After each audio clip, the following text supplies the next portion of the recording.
Hello, in this video, we're going to be talking about active transport. So let's not waste any of your time. Let's get right to it.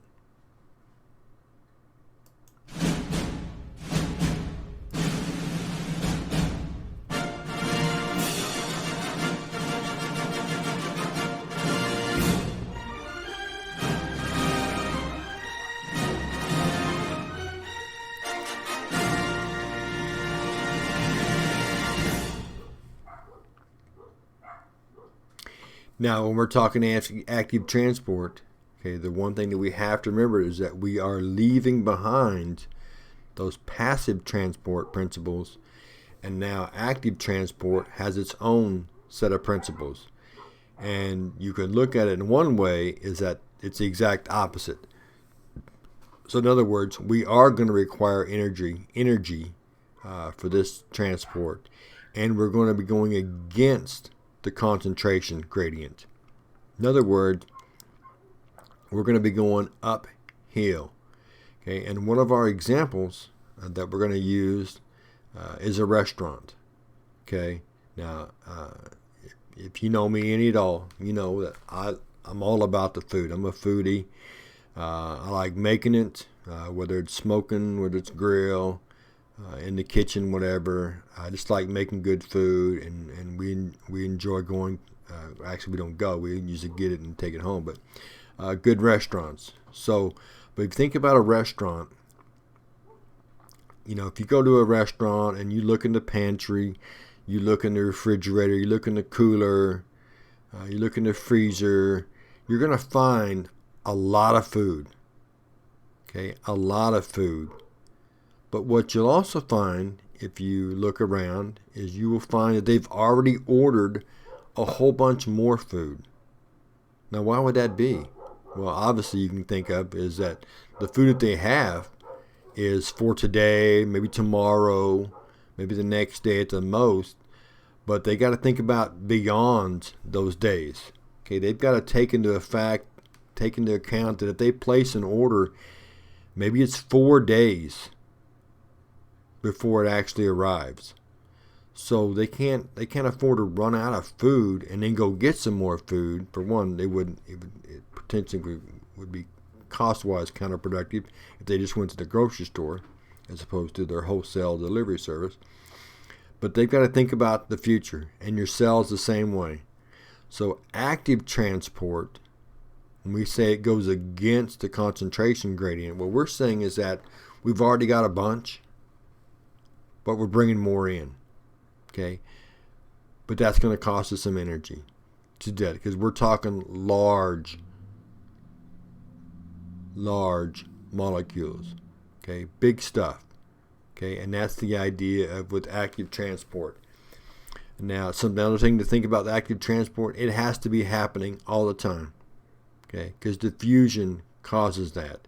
Because diffusion is constantly moving substances back and forth, trying to equalize everything, whether it's a particular element or molecule, or it's because of the electrical gradient, ions, plus or minus, positive or negative, inside or outside of the cell. Because diffusion is doing all of that, then active transport has to be moving to keep things in check all the time. Active transport uses quite a few different, just like facilitated diffusion, use quite a few different proteins. Active transport does the same thing, and we'll get into all that, but uniporters, symporters, antiporters. We've got the sodium potassium pump that we're going to be looking at, and the whole idea with coupled transport. That's a huge concept for you to grasp, and an important one for you to grasp. But we'll talk about that when it's time.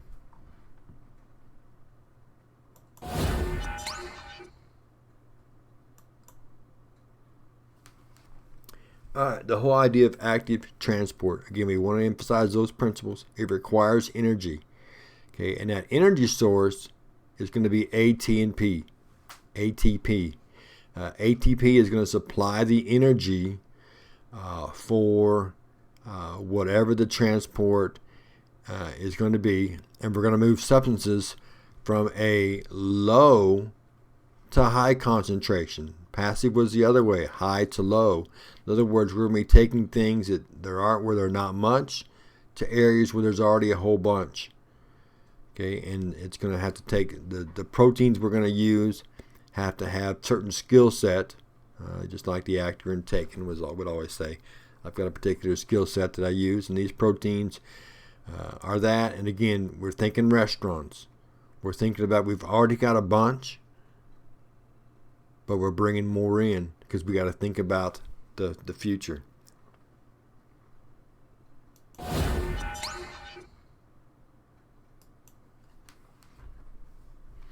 All right, our first concept that we're going to think about is the sodium-potassium pump.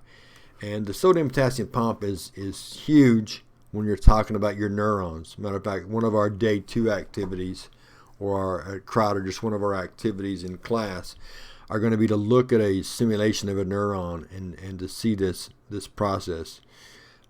Also, by looking at this diagram, we're going to be able to kind of really emphasize that electro gradient as well as that chemical gradient. Okay, but if you look at this diagram, okay, the left side, that's outside of the cell. Okay, and you can see all those sodiums there, and you get the 1 potassium.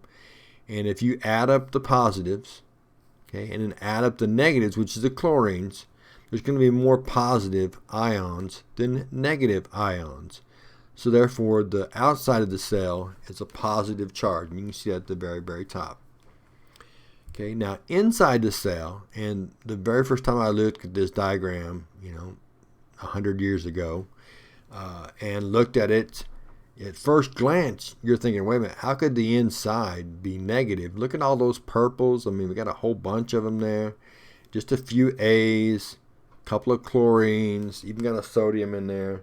So you're thinking, how could that be a negative charge? But you got to look closely at the A's. They've got 4 negative signs. It really means that's a macromolecule that's got a carbon backbone, and it's got all kinds of things attached to it, and it's in 4 different negative charged molecules.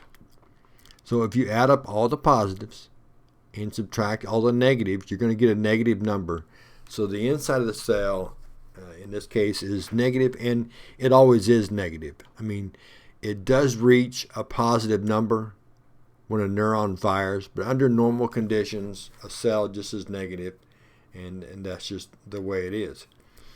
But a sodium-potassium pump, especially when it comes to your neurons, alters that and provides that kind of that burst of energy that comes through as the neuron fires, and causes that change so the neuron can be passed on to the next neuron. But what happens essentially is the gateway initially opens up, and the sodiums move in, okay, because sodiums want to move in. They're using essentially diffusion to try to balance out not only the sodium difference in amounts, the concentration amounts, but also the charge difference. It's trying to make that cell be neutral, okay, to be neutral. And they just move across and trying to do those 2 things. Now the potassiums, okay, they're also a positive ion, but they respond a little bit differently. They tend to be more equilibrium friendly ions, because not only will they chase out the sodiums, but they'll also leave themselves, okay, which reduces or returns the ion back to its normal resting state. Like a neuron, normal resting state is -70 on the charge. And as those sodiums go pouring in and the potassiums go pouring in, it'll get up to like that positive 130, 135, but then they go roaring right back out to get it back down to a normal resting area. But the idea is that you got 2 factors that can be determining the movement of ions. The ion amounts themselves. Okay, are there more outside the cell than there are inside the cell, or vice versa? And then they'll move in that direction. Or the charge of the two areas. Positive on the outside, negative on the inside. So therefore,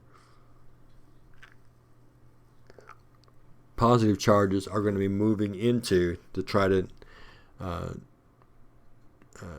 equalize that or bring that down to a neutral setting.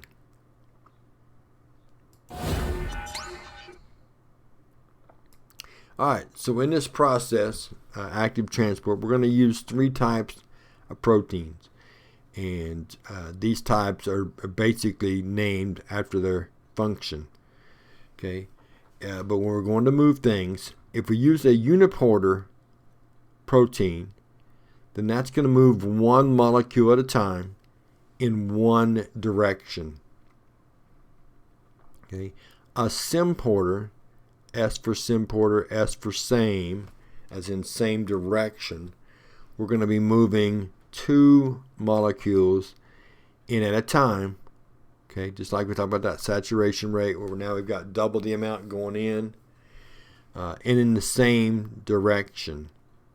Okay, now the antiporter, or A for antiporter, A for against, science has this lovely process to where if they need a word for being the opposite of what they just described, there's not really a word, then they just put the word letter A on the front of it, like there's biotic and there's abiotic. So they put the word A on the front of it, and that means the opposite.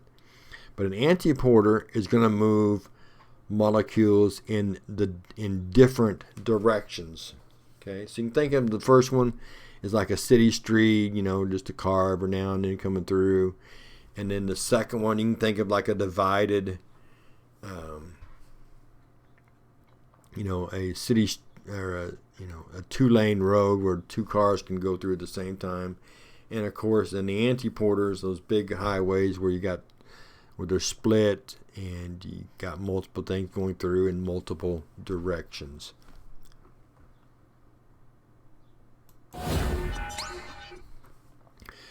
So that's our video for active transport. The next time we get together, we'll be talking about primary and secondary transport. We'll see you then.